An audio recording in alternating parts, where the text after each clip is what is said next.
Bom, vamos então dar início à relatividade com notação de índice, né, com notação covariante. A aula de hoje vai ser puramente só notação de índice, explicar a notação de índice, de onde que ela vem, por que que ela é vantajosa, explicar suas vantagens e, enfim, na próxima aula, aí sim a gente vai falar da notação covariante mesmo, que é a notação que a gente usa em relatividade especial, relatividade geral. Como eu disse, né, vou estar usando aqui como referência o livro de Mecânica Analítica, do Nivaldo Lemos, no capítulo de número 6, certo? Então, no capítulo de número 6 ele dá uma introduçãozinha, aqui a mecânica relativística, ele dá uma introduçãozinha à notação indicial, mas eu fiz aqui também minhas anotações para não ficar dependendo só do livro, né? E, enfim, criar aqui uma ordem que eu acho que seja melhor para explicar as coisas. E, bom, vamos... Então, deixa eu só colocar aqui, né, como referência, o livro de referência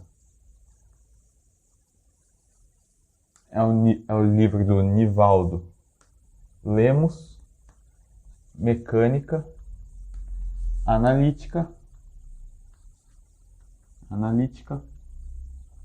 capítulo 6. Aí, embaixo, né, checar a descrição também, que tem um PDF explicando as regras da notação de índice. Porque, cara, para quem tá pegando agora, para quem nunca viu essa notação de índice, tá começando agora, vai se confundir pelo menos umas 50 vezes. Eu tô falando sério, não é zoeira. E não fique mal por isso. Porque é uma coisa que é um pouquinho chata no começo de pegar e de entender. Mas eu vou tentar explicar da maneira mais clara possível e eu espero que eu consiga. Se você não entendeu, volta, tenta entender de novo. Qualquer dúvida me manda lá no Instagram, que está aqui embaixo também, ou está na descrição. Me manda aqui nos comentários. Se você não entendeu alguma coisa da notação de índice, que eu não quero que fique dúvida, porque essa é a parte que daqui para frente tudo vai ser em torno de notação indicial. Se você não entendeu, não fique quieto. Comente, porque eu preciso saber da sua dúvida e preciso respondê-la, senão você não vai aproveitar o resto do conteúdo. Dado isso daqui, vamos para o que importa, né? Vamos começar relembrando então as transformações de Lorentz lá da cinemática relativística, né? Para quem está acompanhando o curso desde o comecinho, a gente viu. Vou colocar aqui as transformações triviais, né? Que é a do tempo e a da coordenada x. Então, T', quer dizer, as não triviais, né? T' é gama que multiplica T menos beta x sobre C. Eu ainda não vou introduzir, eu nem sei se eu vou introduzir o sistema de unidades naturais para o curso, eu vou ver mais para frente, mas por enquanto a gente está considerando aqui a velocidade da luz. O sistema de unidades naturais é um sistema onde você adota a velocidade da luz igual a 1, não 1 metro por segundo, né, como eu já falei em uma aula atrás. É 1 adimensional, tem um sistema de unidade específico que a gente consegue fazer isso. Por enquanto eu vou deixar assim. E o x', ele é simplesmente gama que multiplica x menos vt. Tá bom? É claro, y se transforma trivialmente, y' é y e z' é z.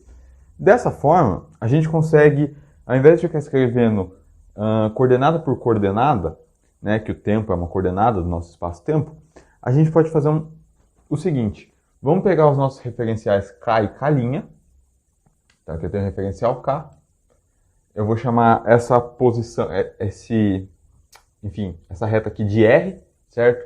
R de x, y, z e t. Na verdade, já está implícito, vou colocar só R aqui, mas saiba que esse R é uma função do tempo. Então, eu tenho um dado ponto aqui, né, um evento. Isso já ficou claro lá na cinemática, eu acho. Espero que tenha ficado claro na mente de todo mundo. Eu tenho um evento é caracterizado por tempo e espaço, né? Então, é um R de t, x, y e z. Tudo bem? Isso aqui é um ponto P. Eu sou o referencial K. E imagina que eu tenho um referencial K' que está rotacionado com relação a mim, por exemplo. Então, enfim, na verdade, vou fazer aqui assim, ó. Imagina que está reto isso aqui, né? Isso aqui não ficou exatamente como eu queria. Aí. Ele mede um R', né? Isso aqui é só uma representação. Bom, vocês concordam que, para mim, o ponto P vai ter uma coordenada, que qual letra que eu usei aqui? Deixa eu ver, foi X. Então, vai ter uma coordenada que eu estou chamando de X. Esse ponto P está caracterizado por um R que vale X, certo? Em função de T, X, Y e Z. Esse outro cara aqui tem coordenadas X', certo? E aí que entra a brincadeira da notação de índice. Cada referencial vai medir o ponto de forma diferente. Então, essa conexão de coordenadas que eu estou fazendo aqui, né? Como que eu conecto o referencial de K para K'? A gente já viu isso, transformações de Lorentz. Mas como que eu faço as transformações de Lorentz de uma forma usando a notação de índice? A notação de índice, na prática, ela é muito mais geral do que só na relatividade, tá? Ela é usada bastante em geometria não euclidiana, como geometria de Riemann, né? Espaços curvos, que é o que a gente vai abordar em relatividade geral. Na geometria euclidiana também mas não é tão comum assim. Ela é usada em mecânica quântica, essa notação de índice, tá? Não a notação covariante. A notação covariante é usada em teoria quântica de campos, que une a relatividade especial com a mecânica quântica. A notação de índice é uma notação que vem de matrizes. Então a gente vai ter que entender um pouquinho de matrizes aqui. Mas eu acho que isso não é um problema para você. Porque, por exemplo, se eu falo que no meu referencial K eu meço um R, que que tem coordenadas. Então esse ponto aqui está caracterizado por X, que tem como coordenada o tempo,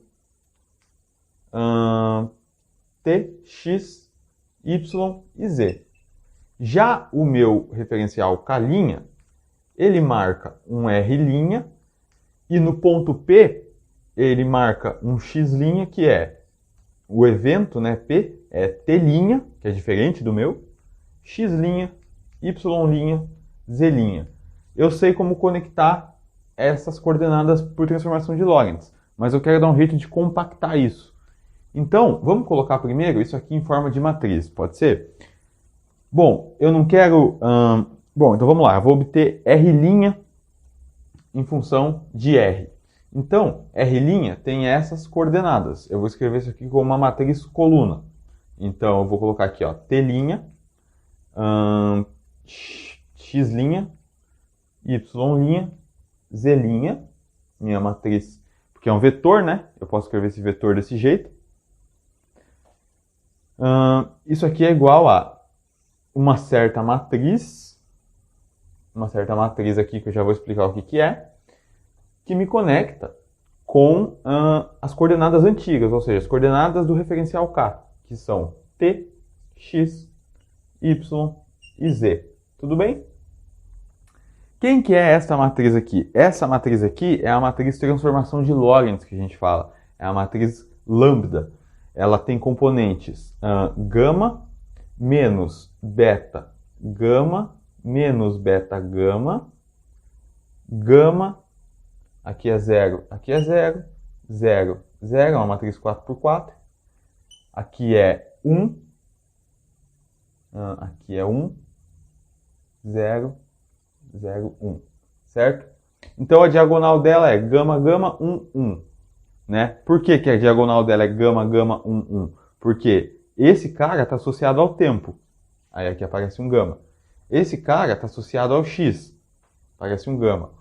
Como y se transforma trivialmente, z se transforma trivialmente, a gente coloca só o 1 aqui, porque y' é y e z' é z. Então, a transformação é a mesma coordenada. Né? É claro que você pode ter casos em que não seja, mas como a gente já discutiu nas aulas passadas, você sempre consegue fazer uma rotação no seu sistema, de modo que você só tem essas componentes aqui. para trabalhar. Seria meio masoquista, né? Ficar trabalhando com Y' e Z'. E aí, enfim, esses caras aqui. Esse cara aqui está associado com a transformação X e T. Esse cara aqui, a mesma coisa, com a transformação T e X, certo?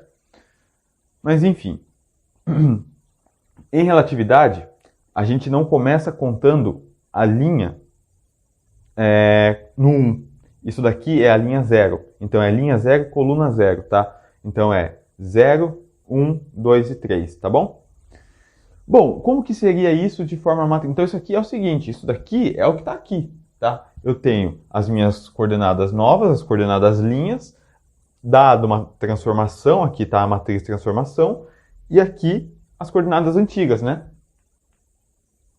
Enfim, como que eu represento isso matricialmente? Eu vou chamar isso aqui de R maiúsculo, essa matriz, R' maiúsculo. R' é igual a uma matriz de transformação, que eu estou chamando de lambda, que é a matriz de transformação de Lorentz, vezes R. Tá bom? Matricialmente, é isso. Tá? Não tem muito segredo. Aí eu vou apagar ali em cima, tá? Que a gente não vai, enfim, vai ficar ocupando espaço. Não tem segredo. É produto matricial. E aí, enfim, vamos introduzir então agora a notação com índice. Posso apagar essas transformações aqui também, né? O problema de escrever produto de matrizes é que, no geral, as matrizes elas não comutam. O que isso significa? Falar que R' é lambda R não é a mesma coisa que falar que R' também pode ser escrito como R lambda, tá? Isso vai me dar um outro valor. Matrizes, trocar a ordem da multiplicação das matrizes importa, elas não comutam. Matrizes não são números, certo? Então, o que eu gostaria muito de fazer é, ao invés de escrever a matriz, escrever os elementos da matriz, porque os elementos da matriz são números. Então, é isso que eu vou fazer. Só por curiosidade, né? Para essas matrizes comutarem, né, para dar o mesmo valor quando você troca a ordem, elas têm que ter uma série de condições específicas, né? As bases, elas têm que ter o mesmo, enfim, número de autovalores e tudo mais. Autovalores não, autovetores. E, bom, o que acontece? Então, vamos lá. Vamos fazer o seguinte. Ao invés de escrever, então, a matriz, eu vou escrever as componentes da matriz.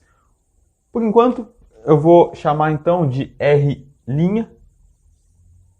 I, eu vou chamar de R' tá? Nessa aula a gente só vai usar a letra latina para índice. O que é esse I aqui? Esse I é um índice que varre todas as coordenadas. Então, por exemplo, o R0 está associado ao tempo, certo? A coordenada T. O R1 está associado à coordenada X. O R2, R1 aqui, o R2 está associado à coordenada Y, o R3 à coordenada Z. Você fala, isso é restrito para coordenadas cartesianas? Não, poderia ser R, θ e φ, tá? Poderia ser R, φ e Z, tá? Tudo vai do seu sistema de coordenadas, tá? No caso da relatividade especial, a transformação que a gente usa é a transformação de Lorentz, né? Na relatividade geral pode ser qualquer transformação. Vamos para o que importa então. Não precisa ser coordenadas cartesianas, tá? Eu só estou colocando coordenadas cartesianas aqui, que é o mais comum de trabalhar. Enfim, é o que você já está mais acostumado, né? Então, R0 é o T, R1 é o X, R2 é o Y e R3 é o Z. Então, dado isto, como que eu escrevo isso? Eu vou escrever que as novas coordenadas, que são isso daqui, T', X', Y', e Z', isso aqui é um número, tem que ser igual a uma soma em J, quando J vai de 0 até 3, de lambda, que é a matriz de transformação, e J, R, sem linha, só R, J. Tudo bem para vocês? Por quê? Qual que é a vantagem de escrever desse jeito?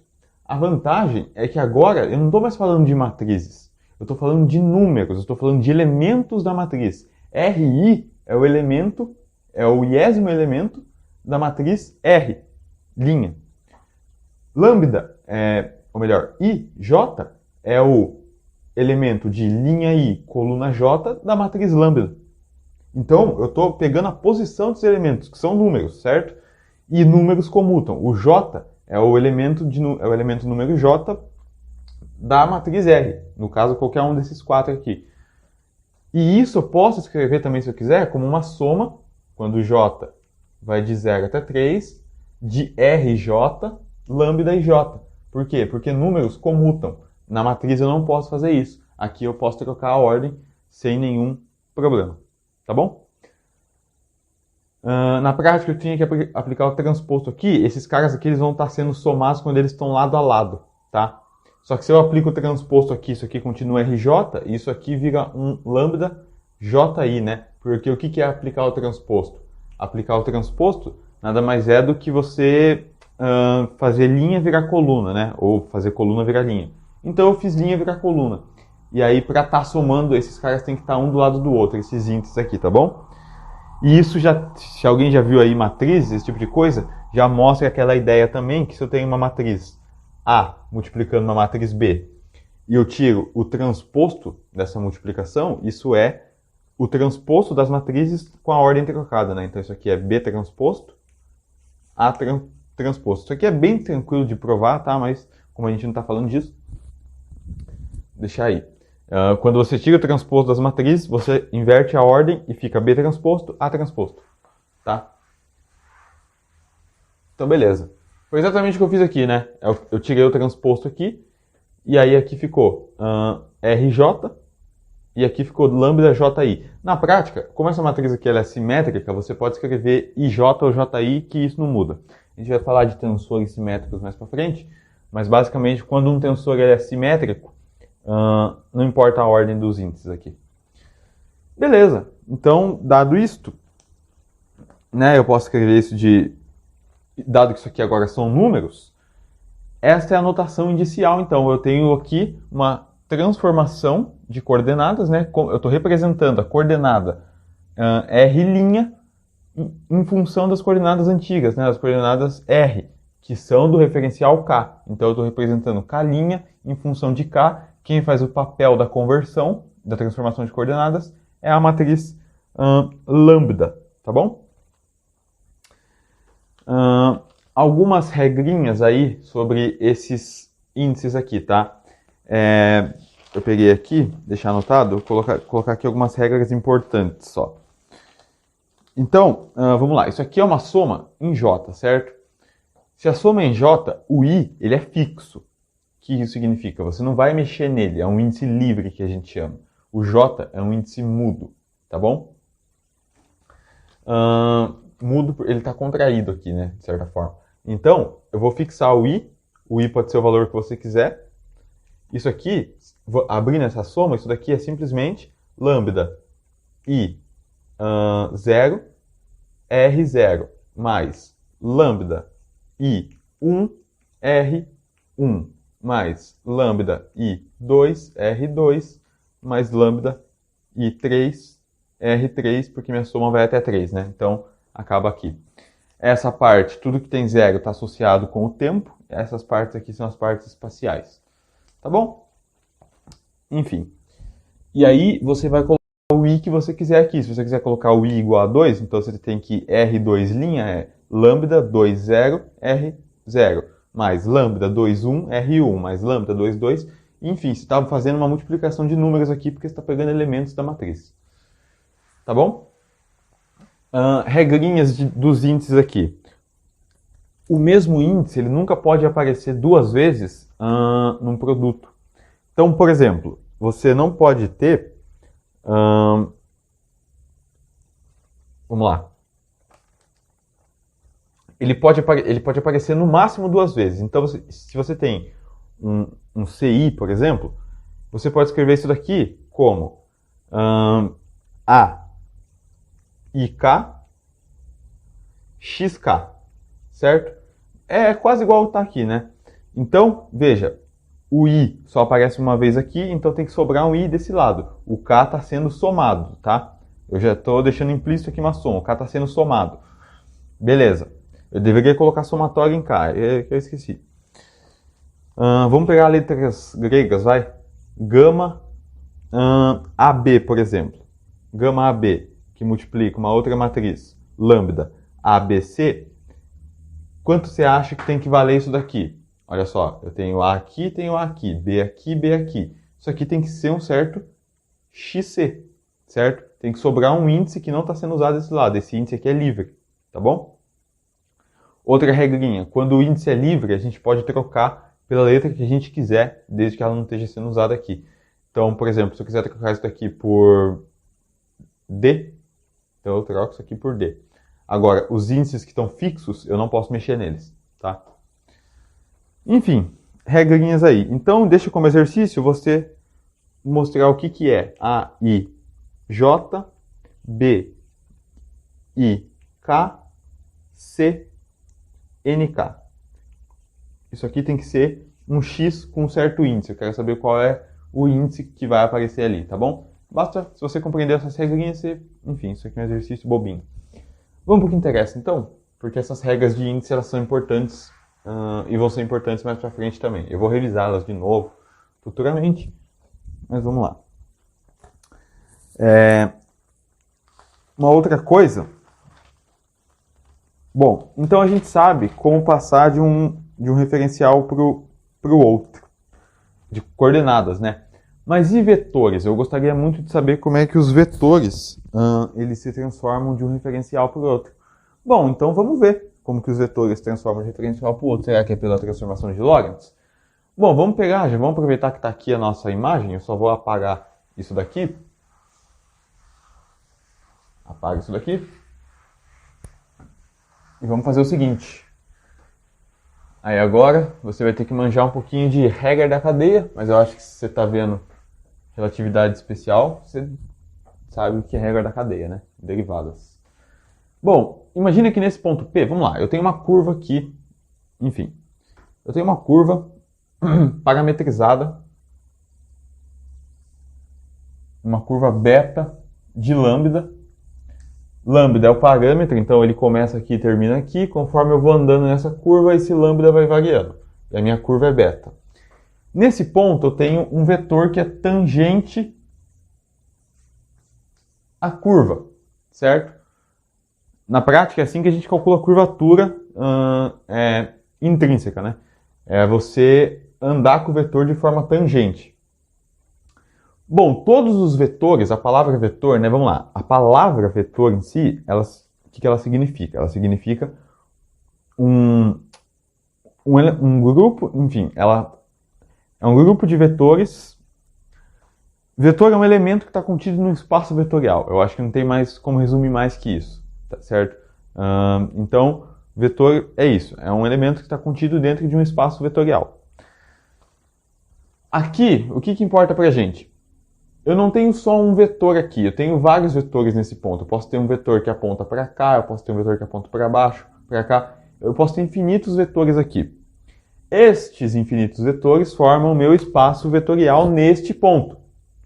Cada ponto tem um espaço vetorial, cada ponto tem um espaço tangente, né? Então, esse ponto aqui vai ter um grupo de vetores, vai ter um vetor tangente, que é diferente desse porque o ponto é diferente. Sei lá, esse ponto aqui é um ponto Q. Mas enfim, o que eu quero na prática mostrar para vocês é o seguinte. Isso nem é tão relevante. Isso eu estou falando porque, enfim, quem gosta mais de matemática, mas em relatividade geral isso daqui vai ser extremamente interessante, tá? Mas daí lá a gente fala disso. O que eu estou querendo mostrar para vocês é o seguinte. O vetor, esse vetor aqui, foca nele, ele tem componentes que eu posso exprimir. Como a gente está em espaço-tempo, esse vetor VI, ele tem componentes que é o seguinte. Então vamos lá. Na prática, olha só. Vamos fazer o seguinte. De novo, né? Aqui no referencial K', ele está localizado num ponto X'. No referencial K, ele está localizado num ponto X. Então, na prática, essa minha curva beta de lambda, eu vou pegar aqui um xi, é o mesmo exemplo do RI lá, tá? Esse xi aqui é uma função do tempo, é uma função das coordenadas, tempo e espaço. T de lambda, x de lambda, y de lambda, z de lambda, tá bom? Não coube aqui, mas enfim, z de lambda. Para a gente calcular esse vetor tangente, qual que é a maneira mais simples que a gente calcular, a maneira mais óbvia? É literalmente tomar a derivada, então, o vetor VI, né, por referencial K. Por referencial K, calcular esse vetor VI, né, suas componentes, lembrando que suas componentes VI são VT, Vx, Vy, Vz. Essas são as componentes do vetor, é um quadrivetor que a gente chama, tá? Não estou usando letra grega aqui, né? Eu devia estar usando um Vmi aqui. Ainda não, na próxima aula eu apresento isso. Vou continuar com letras latinas. Para não ficar confuso também. Então, esse vetor tem 4 componentes agora. Lembra, se você estudou mecânica clássica, você sabia que o vetor podia ser escrito em termos de 3 componentes. Sua projeção em x, sua projeção em y, sua projeção em z. Só que agora a gente está num espaço quadridimensional. Espaço e tempo, o tempo é uma coordenada, eu tenho que representar a parte temporal desse vetor. Tá bom? É um vetor tipo tempo, né? E aí o que acontece? Está expresso aqui. Então, para eu calcular o meu vetor tangente, eu vou tomar a derivada de xi, que tem todas essas coordenadas, com relação a lambda, que é o nosso parâmetro. Dessa forma eu calculo o vetor tangente. Mas como que eu calculo esse mesmo vetor para o referencial K'? Bom, para o referencial K', você fala, é óbvio, eu vou calcular o V'I, vai ser dx'I de lambda. Então você falou isso, está correto. É a mesma coisa. O VI no referencial K é dxi dx lambda, para o referencial K', o vetor V'I é dx'I de lambda e apenas. Porque x' ele vai estar medindo outras coordenadas, né? Aqui vai ter t', x', y', z'. Tudo em função de lambda. O parâmetro é o mesmo. Bom, mas acontece que, como em qualquer outra transformação, as coordenadas novas, então x', elas são funções, elas dependem das coordenadas antigas. Aqui eu vou chamar xj, não posso usar o mesmo índice, tá? xj é esse cara aqui, ó. É as coordenadas antigas, as coordenadas no referencial K. Estou fazendo uma mudança de referencial, então estou fazendo uma transformação de coordenadas. Beleza. Então, para eu saber como que eu calculo esse vetor V'I, eu vou ter que usar... Então vamos lá. V'I é quem? É dx'I de lambda. Mas dx'I de lambda é o quê? É uma soma em j, indo de 0 a 3, de dt' de lambda, de x' de lambda, de y' de lambda, de z' de lambda. É isso aqui, né?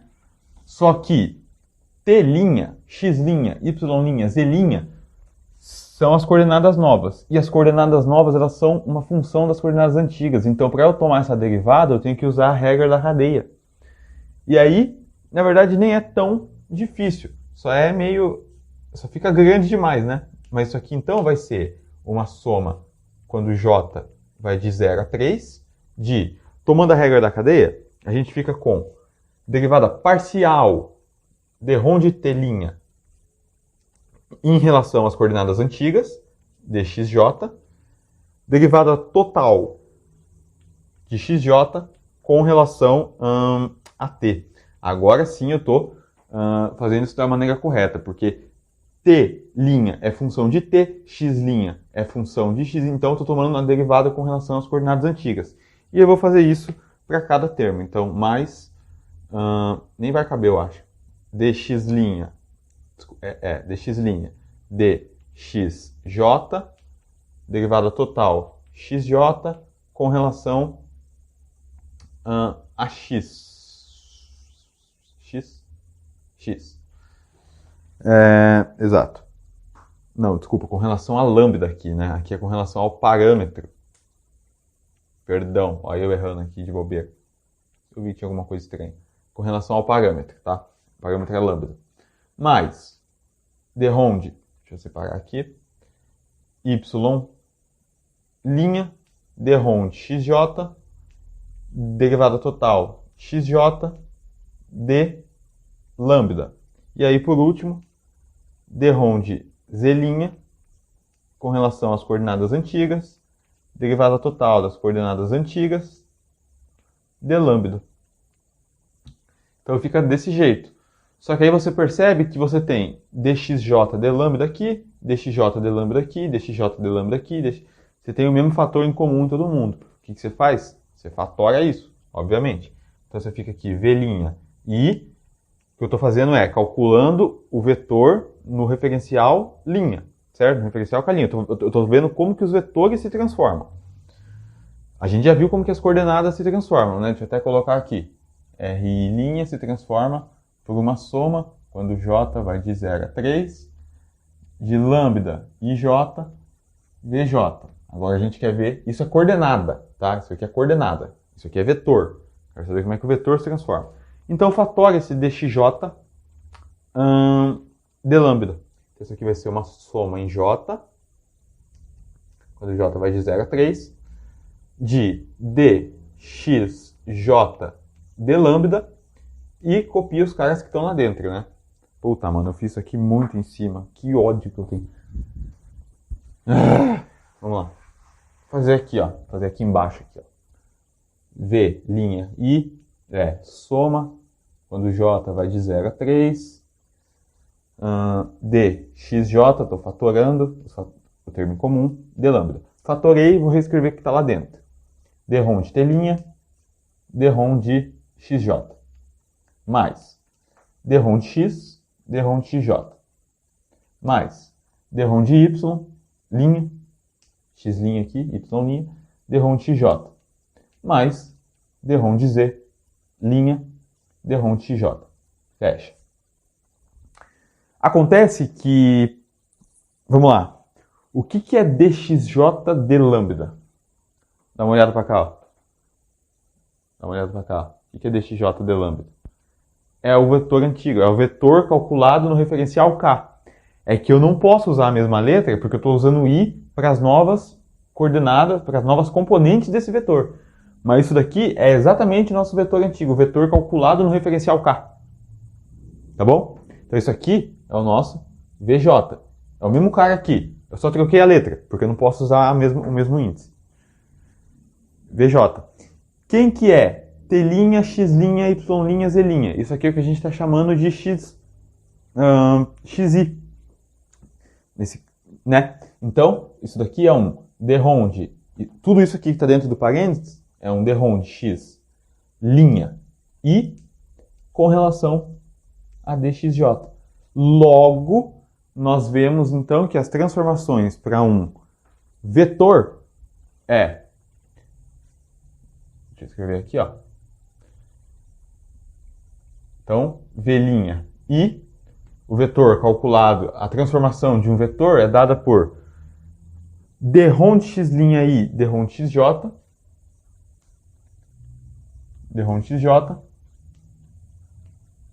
vezes o vetor antigo, vj, certo? Isso daqui. É assim que a gente, então, faz a transformação de um vetor. Calcula, os vetores se transformam dessa maneira. Mas tem como a gente simplificar mais isso, para quem já viu alguma coisinha. O que é a derivada de uma coordenada em relação às coordenadas antigas? Isso é o que a gente chama de jacobiano. Tem um nome para isso, é uma matriz jacobiana, né, para quem já viu isso.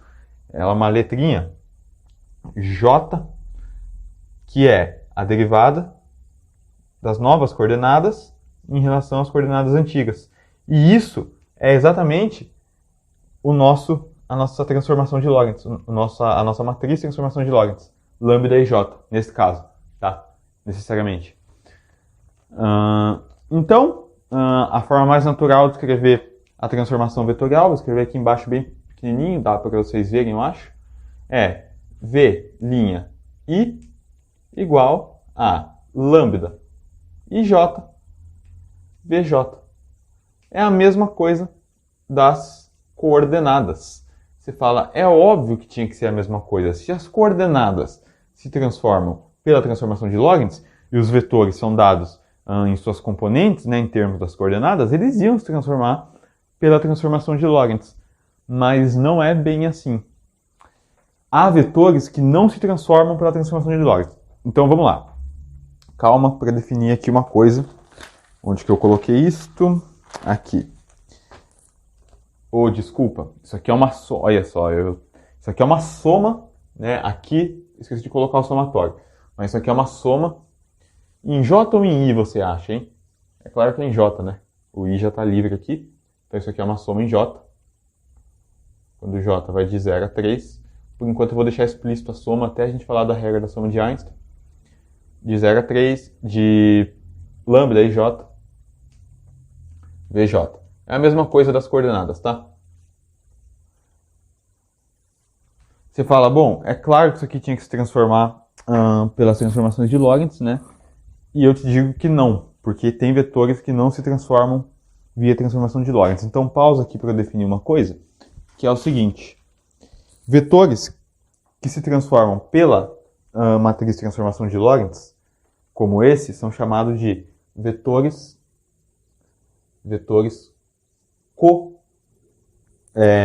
contravariantes. Desculpa. Contravariantes. Ficou pequenininho aqui. Mas vetores que se transformam pela transformação de Lorentz, né, via transformação de Lorentz, são chamados de vetores contravariantes. Então, este vetor VI' é um vetor contravariante, né? Então, o que eu fiz foi pegar esse vetor, calcular ele no meu referencial, e eu queria saber como é que este vetor se transforma de um referencial para o outro. E ele se transforma pela transformação de Lorentz.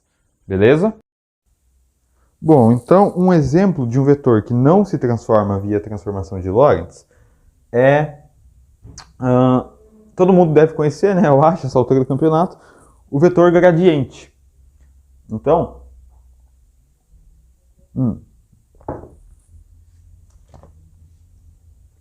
o vetor gradiente é um dos vetores que não se transformam por transformação de Lorentz, e eu vou lhe mostrar como e o porquê. Vamos lá. Então, provavelmente estou separando essa aula em 2, porque ela deve estar gigante, mas é assim mesmo, né? Ninguém disse que ia ser fácil, é maciço. Vamos lá, deixa eu apagar aqui. Puta merda, a parte mais chata é ter que apagar todas essas coisas aqui. Imagina ter que dar aula disso várias vezes, cara. Porra. Apaga, escreve, apaga, escreve. Vamos lá. O vetor gradiente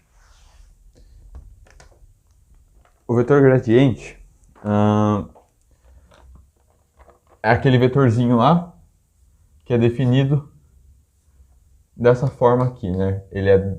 Bom, se ele está atuando numa função de t, x, y e z, ele é vx... desculpa. O gradiente, então, dessa função é tomar a derivada da função com relação a todas as coordenadas. Então, é dρ de f, dρ de t, na direção t. Isso daqui, né, poderia ser t chapéu, eu estou colocando aqui a base, mais dρ de x, desculpa, dρ de f, dρ de x, na direção x chapéu, que eu vou colocar assim, como a base é x, mais dρ de f, todo mundo já viu o vetor gradiente, né? Dρ de y, na direção é y, mais dρ de f, dρ de z, na direção é z. Esse E aqui, eu não sei se todo mundo já viu, mas eu acho bem provável que todo mundo já viu. Esse E aqui são os vetores unitários, né? É a nossa base, a base vetorial. Então, num caso tridimensional, que você trabalha, por exemplo, eu odeio quando o giz quebra assim, cara, na mecânica clássica, você tem aqui, né, os eixos Z, X e Y, e você tem um grupo de base ortogonal, que são os vetores unitários, né, que você chama de X-chapéu, provavelmente, depende da universidade, depende do professor, na verdade. Tem professor que chama isso aqui de X-chapéu, mas é a mesma coisa que é X, tá? É a base. Desculpa, isso aqui é Y, né? Cabeça. É Y, aí chama isso daqui, tem uns que chamam de X-chapéu, outros chamam de EX, outros chamam isso daqui de Z-chapéu e outros chamam de EZ. É a mesma coisa, tá bom? É o vetor unitário, tá? Então, enfim. No nosso caso, a gente tem que trabalhar com o tempo também, então a gente tem mais uma dimensão, que eu não consigo representar, obviamente. Então eu estou colocando aqui, né, d de f, d de t na direção t, d de f, d de x na direção x, d de f, d de y na direção y, d de f, d de z na direção z. Isso é o gradiente, né? Eu acho que todo mundo já viu o gradiente. Então, deixa eu apagar aqui.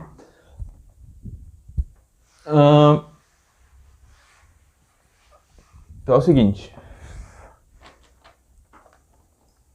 Não. O gradiente, então vamos lá. Eu vou chamar ele de... Vou colocar aqui, ó.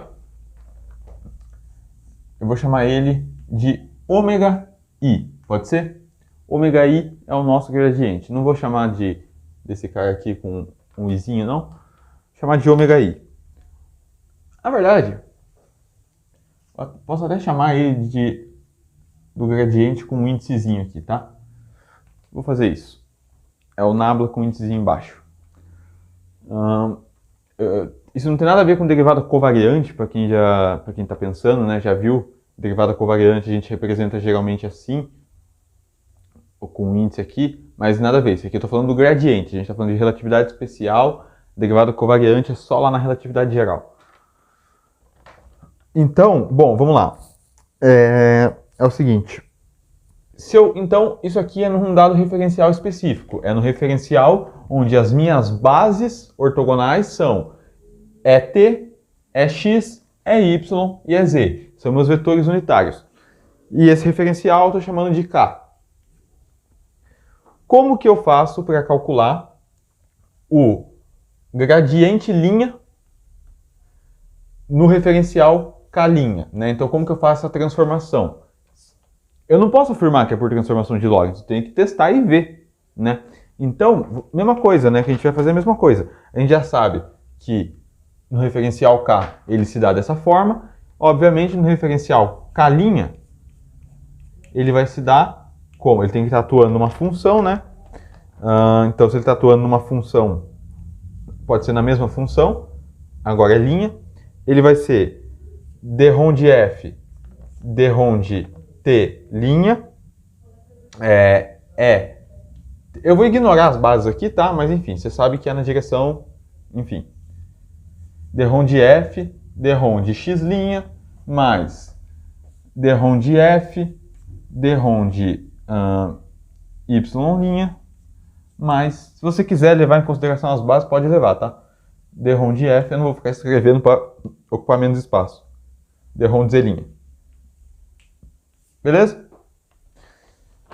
E aí, de novo, isso daqui, essa função f, é uma função de t, x, y e z. Então, eu estou derivando uma função em relação a coordenadas novas, mas isso daqui é uma função de coordenadas antigas. É uma função de t, x, y e z. Tá certo? Então, para eu conectar esses referenciais, para eu fazer essa transformação, eu vou ter que tomar a derivada parcial dessa função em relação às coordenadas antigas, derivar a função em relação à coordenada nova, né? Regra da cadeia. Como ômega, desculpa, não estou chamando de ômega, estou chamando de nabla mesmo. Como nabla linha e o gradiente linha é uma função do gradiente j, né, que é esse daqui, né, uma função desse cara. Portanto, o que a gente vai fazer é abrir em regra da cadeia. Só que essa regra da cadeia aqui vai ser puramente de derivadas parciais, já que a minha função é uma função de multivariáveis, né? Então, esse gradiente linha I atuando numa função é igual a... Eu vou usar então a regra da cadeia, é uma soma. Uma soma quando J vai de 0 a 3 de derivada das coordenadas antigas com relação à coordenada nova, que é T', dρ de F, dρ de xj. Por que eu não estou fazendo derivada total? De novo, porque essa é uma função multivariável. Então eu tenho que tomar derivada parcial. Tá? Então, abrindo em regra da cadeia, eu tomo a derivada das coordenadas antigas em relação às coordenadas novas, derivada da função em relação às coordenadas antigas. Mais dρ de xj, dρ de x', dρ de f, dρ de xj. Mais dρ de xj, dρ de y', dρ de f, dρ de xj. Mais dρ de xj, dρ de z', tudo tem linha aqui, né? T', x', y', z', dρ de f, dρ de xj. Novamente, você percebe que todo mundo tem dρ de f, dρ de x, dρ de f, dρ de x, dρ de f, dρ de x, dρ de f, dρ de x. Portanto, eu posso fatorar esses caras aqui, né? E aí, esse cara fica somatório sobre j. Eu vou colocar só sobre j só, você já sabe que vai de 0 até 3. De dρ de f, dρ de xj, que multiplica dρ de xj, dρ de t', né, as novas coordenadas, dρ de x, dρ de xj, desculpa, dρ de xj, dρ de x', mais dρ de xj, dρ de y', mais dρ de xj, dρ de z', tá bom? Uma coisa que vale ressaltar aqui é a seguinte, se eu estivesse levando em consideração as bases aqui, né, quando eu tomasse a regra da cadeia, eu ia ter uma base vezes ela mesma, que dá 1. Por isso, se você quiser, igual eu falei, você pode levar em consideração as bases, mas não é necessário, tá? Você ia ter, né, tomando essa derivada, abrindo em regra da cadeia, você ia ter, por exemplo, x escalar é x. Isso daqui é sempre 1. Sempre que você tem, você já sabe disso, só estou revisando. Na mecânica clássica a gente vê isso. Sempre que eu tenho i que multiplica uma base j, isso daqui é delta ij. Isso daqui é uma delta de Kronecker. O que é isso? Isso é a delta de Kronecker, para quem nunca viu, antes a gente concluir, eu acho que é importante eu falar disso, tá? É a matriz 1, 0, 0, 1. É a matriz de identidade. Ela só vai ser 1 se i for igual a j. Aqui, ó, o termo delta 1, 1, delta 1, 2 é 0, delta 2, 1 é 0, porque são diferentes, delta 2, 2 é 1. Então ela só vai ser igual se eu tiver a mesma base sendo multiplicada. E vai acontecer de quando eu tomar essa derivada, abrir em regra da cadeia, eu ter x com x, t com t, y com y. Então, por isso que eu já deixei as bases de lado, tá? Então, isso daqui é um delta ij, é uma delta de Kronecker. E 1 que multiplica qualquer coisa, continua essa coisa. Vamos, então, continuar aqui. Deixa eu apagar isso. Isso aqui você já sabe. Espero que não seja surpresa, né? Beleza. Muita gente acha também que a delta de Kronecker ela aparece na relatividade. Não, cara, ela vem bem antes já. Dado isto, o que acontece? Hora de perceber então algumas coisas. Primeiro, que isso daqui, né, é o meu gradiente linha da função. Então, eu estou vendo como que o gradiente se transforma. O gradiente também é um vetor, assim como aquele vetor que a gente viu, só que é um outro tipo de vetor. Ele é um vetor, tá? Mas enfim. Quem que é esse cara? Derron de F, Derron de XJ. Tá aqui, ó. Derron de F, Derron de XJ. Eu não coloquei aqui, né? Mas é esse cara aqui, ó. É o del F. E esse primeiro cara aqui, ó. É ali, ó. Ele tá aqui, né? Que é o quê? Aqui é um F. Aqui, ó, é Derron de X. Desculpa, Derron de F. Derron de XI. Nesse caso, né? Nesse caso aqui é J, porque, de novo, eu não posso usar o mesmo índice. Então, esse cara é o meu gradiente nas coordenadas antigas. Então, aqui já vejo que aparece o gradiente. Então, esse cara aqui é o meu gradiente J, certo? É o gradiente que eu tomei ali no referencial K. Quem que é isso tudo que está aqui dentro? Isso tudo que está aqui dentro é, olha só, Derron de X, você tem Derron de X no denominador de todo mundo. Você tem a derivada das coordenadas antigas. E embaixo você tem com relação às novas coordenadas. Então, este Derron de XJ, Derron de X' I é o quê? Bom, nós vimos no quadro anterior que Derron de X', a derivada das novas coordenadas com relação às coordenadas antigas, era o que a gente estava chamando de jacobiano, que era o quê? A nossa transformação de Lorentz, a matriz de transformação de Lorentz. Nesse caso, olha ali o que eu tenho. Eu tenho o inverso daquilo, né? Ao invés de Derron de X', Derron de XJ, eu tenho Derron de XJ, Derron de X'. Então isso é o inverso do jacobiano, é o jacobiano a menos 1, né? A gente pode escrever assim, que se você, né, você provavelmente já pegou, se isso aqui é o jacobiano a menos 1, e nesse nosso caso o jacobiano representa a matriz de transformação de Lorentz, Derron de XJ, Derron de X', que é todo esse termo que está em parênteses, é a matriz de Lorentz, a matriz de transformação de Lorentz elevado a menos 1, IJ, tá? Desculpa, JI. Na verdade, IJ ou JI, como eu falei, é a mesma coisa. JI, tá bom? JI porque esse índice aqui vem em primeiro, né? Ele está em cima. E aí, mas como eu falei, essa matriz é simétrica, então eu vou colocar IJ que dá na mesma, né? Assim a gente vai ficar de picuinha com isso. Então, o vetor gradiente não se transforma como aquele outro vetor que a gente viu. Ele não se transforma por transformação de Lorentz. Ele se transforma pela inversa de Lorentz. Você fala, o que muda? Muda totalmente. Muda totalmente. Não é um vetor contravariante, né? IJ, VJ. Desculpa, isso aqui é uma soma em J, meu Deus, eu esqueço. Isso aqui é uma soma em J. Somatório em J. Quando J vai de 0 a 3, de inversa de Lorentz, IJ, VJ. Tá bom? Esse vetor aqui, vetores que, como eu falei, né? Vetores que se transformam pela transformação de Lorentz são chamados de vetores contravariantes. Esse vetor aqui, que se transforma pela inversa de Lorentz, é um vetor, então eu vou colocar aqui, ó, como gradiente, é um vetor covariante.